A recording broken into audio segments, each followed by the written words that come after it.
Max Gorlin, Melbourne Football Club. You're listening to the Coaches Panel. This is Nat Fyfe from the Fremantle Footy Club. Trent Cotchin from the Richmond Footy Club. Scott Pendlebury from the Collingwood Football Club. You're listening to the Coaches Panel. Patrick Cooch from the Carlton Footy Club. It's Rory Sloane here from the Adelaide Crows. This is Tom Mitchell. You're listening to the Coaches Panel. At the end of the 2023 season, we knew we were going to lose a ton of our top-end forward premiums. We were farewelling Goulden, Dunkley, Taranto, Cornelio, Zach Butters. We knew we were losing some big fantasy football names. And while for Connor Rozee might not be the biggest name of all, for me, he's the one I'm the most disappointed to say farewell to in my forward lines. The good news is, we might be able to say hello to him as a premium midfielder in 2024. It's MJ from the Coaches Panel. I hope you're well. We are talking about Connor Rozee today. He's number 14 in my 50 most relevant. And joining me to talk about the new Port Adelaide captain is our resident Port Adelaide expert. He's also a member of the Pod community. Louis, nice to see you talking about one of your boys from the pair today. Yeah, you too, mate. And what an exciting player to talk about, Connor Rozee. He's definitely announced himself as one of the premier, not only players of the competition, but also fantasy scorers. And it's no surprise he's so high up in the 50 most relevant this year, because he's one of those players that is that modern type midfielder who just does it all. And it really does equate to not only somebody who's great to watch, but somebody we can start to rely on pretty consistently from a fantasy perspective now. If we look at what he did, just from a highlights perspective in 2023, he gave us a seasonal average of a 107.5 in SuperCoach. That means he's priced just literally $1,200 over that $600,000 mark. 14 tons, a season high score of 141. It's about 20 points skinny of what his career high score personal best is, a 162, while over in AFL Fantasy and Dream Team, a seasonal average of 105.8, 16 tons that year gone by, meaning he's super expensive, but not quite $1 million man. A $956K price tag is what you're looking at in AFL Fantasy, and just a touch under $980,000 in Dream Team. A season high was also a career high score for us last year, a 145. Louis, it's probably been the past 30 or 35 games that fans outside of the Port Adelaide football fraternity have really got to see just how good of a footballer Connor is. And it's no surprise that he's the new leader of this football club. Since being injected into that midfield full-time in the midway portion of 2022, he's just been an all-Australian caliber footballer. Silky skillful on the outside. On the left and the right, if you give him a half centimetre of space, he will exploit it for the benefit of his football club. If he's in tight and winning a contested moment, trying to get a clearance, he's so hard to get a hand on. Those shake and bakes, that shimmy to the left and the right, makes him so hard to be able to tackle. And yet, if he's not the first to the ball and is beaten by the opposition, he will happily apply incredible defensive pressure. And if there's a chance to spread and create for his team, he does that too. He does pretty much everything well, Louis. There's not much to like, and there's not many holes to poke in where he could improve. He's already at such a young age, one of the best midfielders in the AFL. Absolutely, mate. And a lot of that comes from his ability to be so versatile and so skillful in a number of roles. So we know that he's an absolute star of a midfielder, and we'll dive into that a little bit later in this podcast. But his ability to even go forward and impact the scoreboard and just keep that fantasy score ticking over at all times is what makes him such a valuable player. And he really has quite a high ceiling because of that, because quite often we see some of the best midfielders, which we pick every single year, will go that 110 average, but it'll be built on very much disposals, tackles, marks, whereas Connor Rozee's ability to hit the scoreboard, I mean, we're talking 21 goals last year, including 18 behinds. So those scoring shots too are just through the roof for a player like him, and why there is so much upside for him this year. Yeah, he's coming in at that 105 average in AFL Fantasy and Dream Team, 16 tons. You probably want to see a little bit more conversion of hundreds to 120s, just 5 over 120, but there is 3 over 130 and a couple of really nice captaincy scores. So if you're looking for some potential growth pathway, you certainly can find a comfortable way to do that. Just the 2 scores under 80 last year and ranked 10th in AFL Fantasy and Dream Team for total points. He's 16th overall for averages, while you flip over to SuperCoach, that 107.5 average, 14 tons, 5 over 120. And because of the way he does use the ball, we do see a little bit more frequent ceiling in that format in terms of the monster score. So you got a couple of 140 plus scores. He only dropped his scoring once under 90 all year, or twice under 90 all year, and once under 80 all year with a season low score of 75. He's ranked inside the top 15 for total points, 26th for all players as an average, 19th for mids. But Louis, as the season went on, it's like Connor got better. We know there was that hot kind of half of the season where Port Adelaide looked like absolutely this on fire dynamic team. But as the season went on, he went better. Like in AFL Fantasy, in his final 14 games, only 1 score under 100.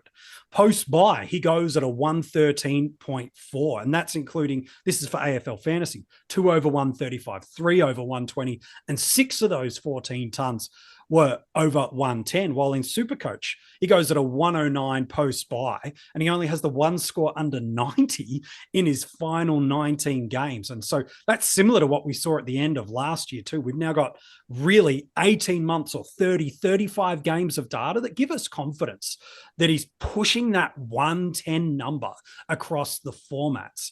And you mentioned this interesting point. I'm keen on your take from a Port Adelaide perspective, but he is so hard to stop. And you look at how rounded his scoring is, like you mentioned, round 16 against Essendon. He goes 140 across the formats, but he does it with 3 goals, 9 tackles, 9 marks, and only 23 possessions.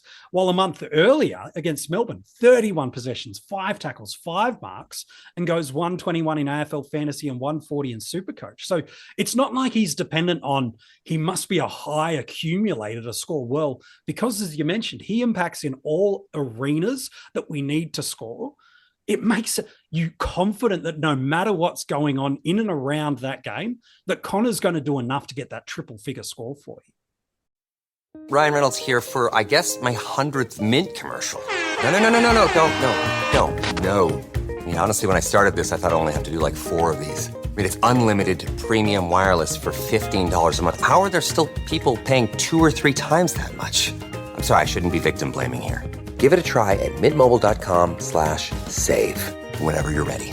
$45 upfront payment equivalent to $15 per month. New customers on first 3-month plan only. Taxes and fees extra. Speed slower above 40 gigabytes. See details. Yeah, 100%, mate. And of those players in AF that averaged over 100, and let's remember he averaged 106. He was actually the equal lowest disposal average of all those players, which just points again to how much he's actually doing outside of just accumulating the football. So with such a young player, he's just turned 24 years old. He's jumped up from 50% CBAs last year up to, 2 seasons ago, up to 69% last year. You can see where the trajectory is heading here, and it wouldn't be a massive surprise to anybody if he can add to that disposal tally, get another, 2, 3, 4 touches. He's only at the 26 disposal average, which is down that lower end for midfielders, but just knowing that he has that ability to score through other avenues and his versatility doesn't actually affect him like it can some players is just super encouraging. So twice last year, he had 30 possessions or more. So, which is incredible. Again, you've got this guy that's in that 105 average range across the formats, a fraction over across the formats. To only have 2 games where he's accumulating high volume of ball gives you that confidence. Because I think if we're picking him in our starting squad, Louis, and we want to turn now focusing on 2024, it is with the belief you're going to see some scoring growth from where he's at. Because to pay for a 105 guy to get a 105 guy, okay, you're at net neutral, but really he's in the price range where you're now wanting to have some confidence that at least every second or third week, if not most weeks, you could put a V, C, or C on him and be confident with the outcome. So you are hoping for a growth pathway of at least 5 points per game, outside of adding some possessions that could come there through, like you said, natural evolution in his game, natural development as a youngster. Outside of just picking up another possession or two per game and all of a sudden he's at that 110 without even trying, where else do you see some natural growth that we could then, as a fantasy community and SuperCoach community, see, right, the pathway to our 110 midfielder is secured? Well, I think this one's really interesting stat here, actually, MJ. So last year, surprisingly, Port were the lowest overall fantasy scoring side. So accumulatively, out of every team in the comp, they scored the least amount of fantasy points, which is a little bit of an anomaly for Port Adelaide. In previous years, they've actually been quite high up there. So suggests maybe a little bit of a game style change. But the best thing about when you finish last is you can only go up. And I think we are going to see a little bit of I think we're going to see that raise just a little bit next year as they tweak some different things. And when I look at the market share, which I'm sure people have seen on X, posted as a stat recently, he's at 7.2% of this already low total fantasy score. So assuming that this goes up to the mid-range table, and I think that's relatively easy. We're only talking about 100 fantasy points, and we'll explore why that might happen a little bit later. Then, assuming he can hold that same market share, then straight away you can point to 6 points of upside just based on that alone. And that's not taking into account natural progression of his game as, like you said, a midfielder who's only really been in the role for the last 18 months. Twice last year, Connor Rozee was tagged. Round 4 against the Swans, he gets a 69 in AFL Fantasy and an 84 in SuperCoach. The second time, Hayden Young lines up on him in round 23. He delivers an 89 in AFL Fantasy and a 75 in SuperCoach. Just a few days in this series, a few days ago, we spoke about Zach Butters, and it does feel that there's two leading tag options right now in this Port Adelaide midfield. Historically, it was Wines and nothing. Now, Butters and Rozee probably feel like the core two, although it wouldn't shock me if by the end of the year, both Wines and Horne-Francis also put themselves into considerations if they have the seasons that their trajectory is heading for based on their pre-seasons. For you, is it a lock, stock, Butters is always the tag, or Rozee is always the tag, or is it matchup dependent? What's your take on who's going to cop the tags this year from Port Adelaide, if anyone?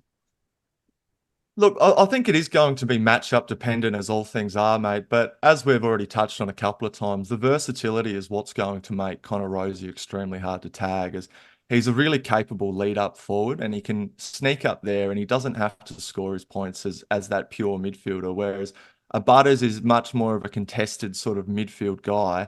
And when you do look at Butters, I'm looking at the AFL Coaches Association Award. He won it last year. So there's clearly coaches in the AFL who are identifying Zach Butters as being that guy who is tearing up their teams, the one that is constantly performing. And you go even to the Brownlow votes, and I know not everybody rates what the umpires think, but to get up to 27 as well, it does put a little bit of a red circle around your name. And Butters, being slightly less versatile, is an absolute gun, and he can do other things as well besides just be that midfield beast. But I think he is, of the two, the one that's going to be slightly easier to tag. And if he is being tagged, then that does open up another avenue again for Connor Rozee to get a little bit more of that ball. And if, like you said, you push him forward, good luck if you're that defender and he is the guy you're going to stop. If you look at this early fixture for Port Adelaide, they come up against West Coast, Richmond, Melbourne, Essendon, Fremantle, and Collingwood. That's a fantastic run for midfielders through there, which is super important because we are navigating through a series of best 18 matchups during that. So you've got a guy who's playing every week through that, who from a fixture perspective has a really nice matchup. No real alarming tags. Maybe a Young will play on him again, but Richmond, we don't know what they're going to play, but historically they don't really run a tag. Essendon, do they put a Will Setterfield on him? Well, time will see. Viney might try to play accountable, but good luck trying to do that. Connor runs off him. West Coast, who knows what they're going to do. And Collingwood, they're just confident they're going to beat you. Even if you beat them at stoppage and clearance, they're just confident they're going to beat you anywhere else. So the good news is there's a lot of green based on 2023 historical data that gives you confidence. I've got myself a guy that's going to help me through the first 6 weeks. I've got a guy that's got a nice matchup through the first 6 weeks. Oh, and then he's got that magnificent round 13 bye where all of a sudden the easiest bye round to navigate for the year is round 13, where it's just Port and Fremantle off. Everybody else is available. Easy to cover that with a best 18. And then every other best 18 round, so the other 7, you have Connor Rozee available. So if you believe there's that potential growth curve of a 110 plus, mate, he's an absolute lock to start going around.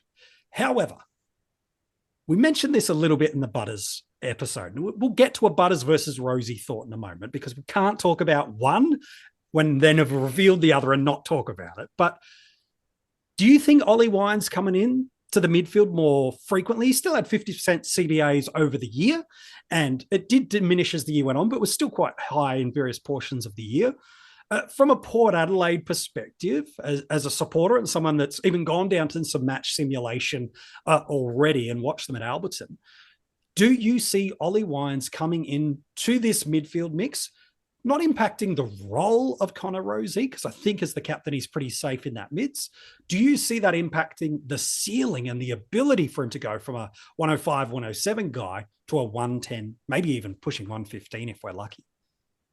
No, I don't, mate. And I think potentially even Wines being back in there could actually help him, just because Wines is very much that hit to ball guy within the contest, whereas even though Rozee is very capable of doing that, he probably does his most damaging stuff on the outside, and he's able to get involved in those link-up chains throughout the contest. And if he's got a guy like Ollie Wines, who it's easy to forget he was a Brownlow medalist just a couple of years ago, feeding it out to him, that's a massive win for him. And when we look at the clearances last year, Rozee wasn't a massive clearance guy. He was at 3.76, which was pretty much equal with what Wines was doing as well, despite him having a bit of a regression in the CBAs. So we will touch on Butters quite a bit in this podcast, obviously, because those two are definitely the it guys at Port Adelaide. But I think it's more somebody like a Butters who does love getting into that contest, hitting the ball with speed right off of the ruckman's tap work, who's going to be more affected by Wines, whereas a Connor Rozee, he likes that little bit of extra space. And how often did we see him sitting out the back of stoppage last season on that 50-meter arc, and pretty much just off of one step, he was able to hit the scoreboard frequently. So his weapons really, I think, complement Wines also being in that midfield there. And I don't think we're going to see a regression for Rozee's CBAs in there with Wines coming in. I think there will, with some of the maybe third stringer guys, there might be a bit more of a flattening out in terms of what they do. And I'm talking like a Willem Drew, for example. And as you know, there's always those random guys that pop through at 25% CBAs that we never really give too much attention, that might be out of there. But for me, I see Port Adelaide as probably lining up with Wines, Butters, and Connor Rozee, as well as Jason Horne-Francis as that fourth banana. But at all times, I think we will see that dynamic duo of Zach Butters and Connor Rozee in the midfield, just because they are so damaging and they each bring different things to the table. Let's not diminish the fact that Port Adelaide, for the first time in a number of seasons, now feel like they're going to be competitive at ruck stoppages. They, for the past few years, have had Scott Lysette running around on one leg. They've had a Jeremy Finlayson, who is a handy relief ruck, not your lead ruck. And Charlie Dixon, again, you want to talk about a guy that's on one leg. Unfortunately, he's pretty much spent the last couple of years of his AFL career on one leg. Now, why an Ivan Soldo and a Jordan Sweet are hardly the most elite rucks in the competition, they are a significant elevation for this football club based on what they've had. So you think SuperCoach for a minute, you look at his average and you're like, he's a 105. Butters is 5 to 8 points per game, better than him in that format. No. They're no longer having to ruck off the opposition ruckman. They're now going to get hit outs to advantage, which will leave lead into score involvements inside 50s. They're going to get better servicing at stoppages around the ground with a much more competitive ruck. So to me, I'm looking at this Port Adelaide midfield, whether it be for Butters, Wines, or Rozee as options you're considering it. And I'm going, they're now getting better first touch of the ball. They're now getting more chance to win stoppages, clearances, first touch, second touch. And this could be that area that Louis has talked about, where we might see an elevation in their scoring, where they're now not reacting to what's happening in the midfield due to a lack of quality in that ruck line. They've now got a quality option in terms of a standard up. It's not a Max Gawn, sure. It's not a Sean Darcy, sure. But they've got a very, very, very good option rolling through there. It feels like you can get your credit scores anywhere these days. Random websites, card statements, budgeting apps, heck, even your dog might bark out a few numbers. It's true. Credit Karma isn't the only place you can find them. But we actually do more with your scores to help you find your next financial opportunity. Like a more rewarding credit card, a game plan that helps you pay down debt faster, or a personal loan to help you save more on interest payments each month. Cha-ching! The possibilities are kinda endless. Download Intuit Credit Karma today to get started. Let's talk. Sorry, MJ. I was just going to touch on that as well. And it's a fantastic point that you make. And a dominant ruckman for a midfield group is just so important. And we look at some of the dominant rucks of the past, and I'll rattle off these names and just think about the midfields that were playing under these rucks and what they were able to average. And English probably last season is the obvious one, with 3 dogs going over 100 with that sort of silver service as he came into his own. But you look at Grundy in previous years when he was at the Pies, they had a really high fantasy scoring midfield. Max Gawn, as you mentioned, Paddy Ryder back in 2019 when he was feeding it down to Travis Boak, he was able to go at 107. Sean Darcy, as you mentioned, look at the Caleb Sarongs and the Brayshaws and what they're doing. And you want to go right back in time, throw in Stephen Martin, for example, and you had those Brisbane Lions that were pretty much putting up 115s nearly every single week. So if Rozee and Butters, to a lesser extent, because he's not this is not what the episode is about, can take advantage of Soldo or Sweet's tap work compared to what a Lysette or a Charlie Dixon or a Finlayson in years past have been able to do, then right there, naturally, you can actually see a few more possessions for them, can't you? You really can. So Butters versus Rozee feels like where a lot of people are getting stopped at. They look at that round 13 buy that we've alluded to. We've already talked now about 3 of the premium midfielders already in the 50 most relevant that are really critical to our structures. We've already spoken about Sarong, Butters, and now Rozee. I wonder if Andy Brayshaw is going to make the list. Okay.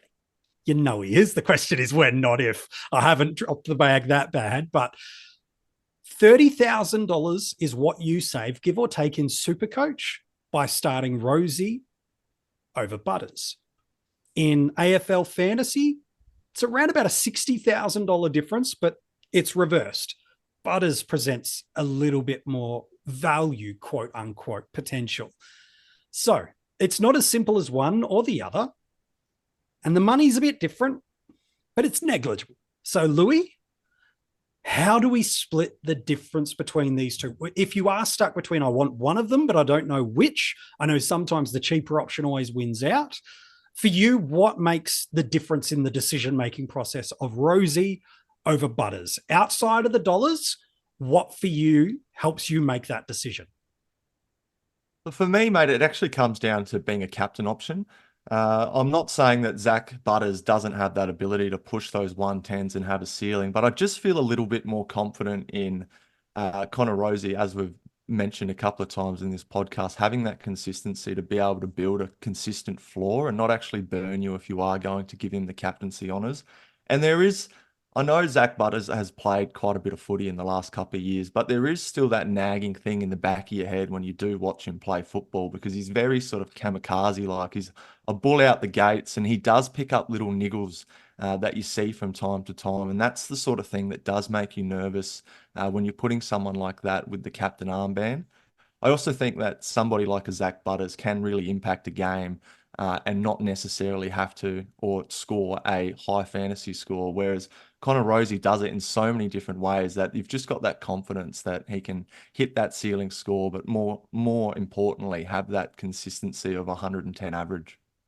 If you think Connor Rozee's heading towards a 110 plus score across the formats and heading into in AFL fantasy, that puts you into captaincy consideration and banging right on that door for you in SuperCoach. If you believe he's going 110, it's really hard not to start him, considering the buys, structurally how that helps you through that early portion of the season, and that early fixture matchup that we ran through just before. It's really hard not to start him if you believe he's going 110. And for me, it's a tackle away.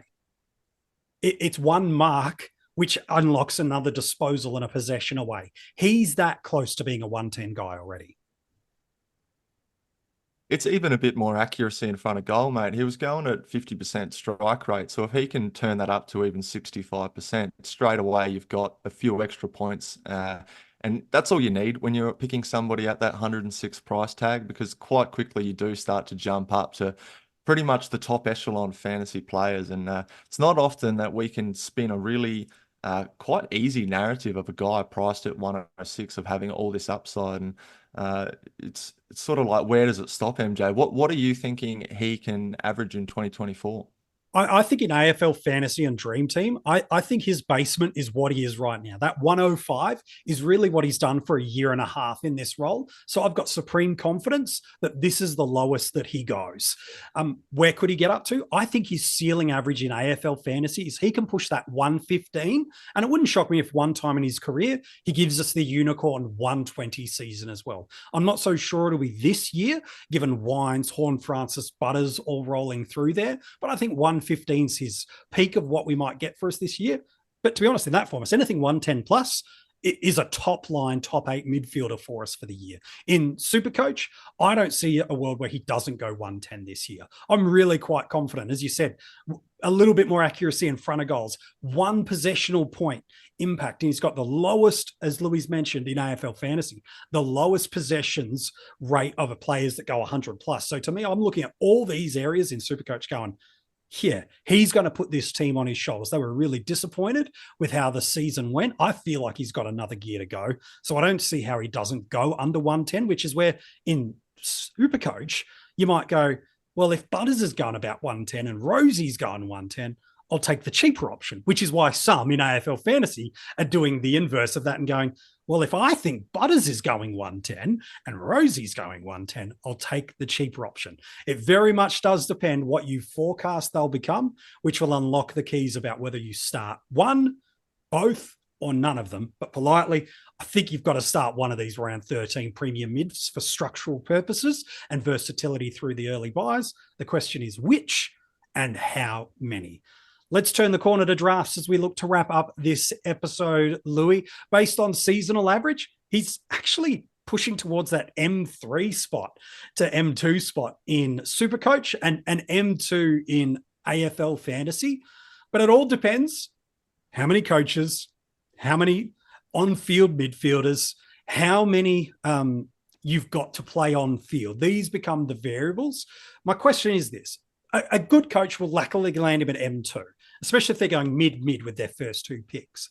What would be the justification for you in purely AFL Fantasy for a moment to pick him as an M1? What's the narrative of what you're doing? Is it because you're picking him with your first pick in the first round, or you're doing something else in the first round? What's your take on why he could become an M1? Just based on everything we've said earlier, mate, I think the upside is there. And when you're picking somebody already priced at that 106, and as you mentioned, he is already nudging that M1 range now. So if you do think that there is that natural progression in his game, remembering he's only 24, he's just been given the captaincy. Everything that we've mentioned in this episode, I can really see why he would be a staple of somebody's side in that M1 pillar.